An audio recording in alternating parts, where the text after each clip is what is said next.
маған былтыр бір жігіттер айтады, аға дейді, шұбаттарыңызға, қымыздарыңызға су қосасыздар ма дейді да. Мен айтып жатырмын, әй бауырым дедім, мен күнде 500 литр қымыз өндіремін, 500 литр шұбат өндіремін.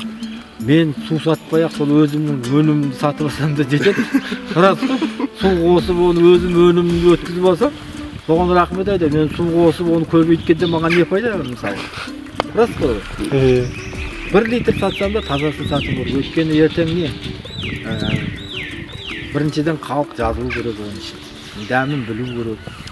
Одан кейін қымыз шұбатты өзінің кәдімгі дәмін білетін адамдар бар ғой. Ертең жат емес пе, ол халық талдағанмен Құдай талдай бермейді. Құдай көрді.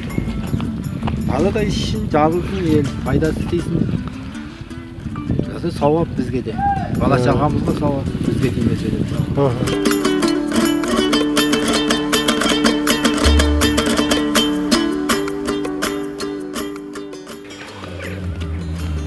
Омен ақырың оңама, өз қазақтың сөзі бар емес пе?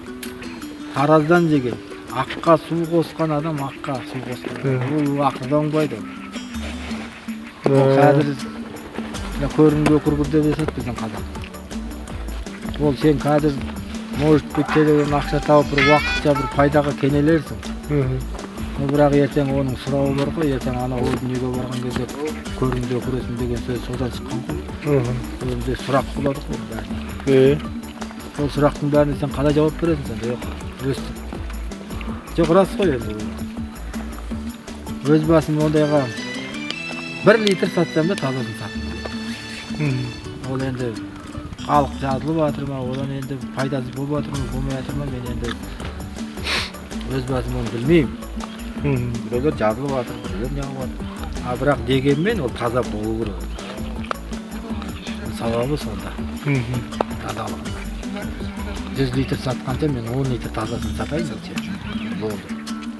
Ол саған болмаған жақсы. Ата ертең сол мені алған адам бетім ашық. Өзің мысалға алып кеткен.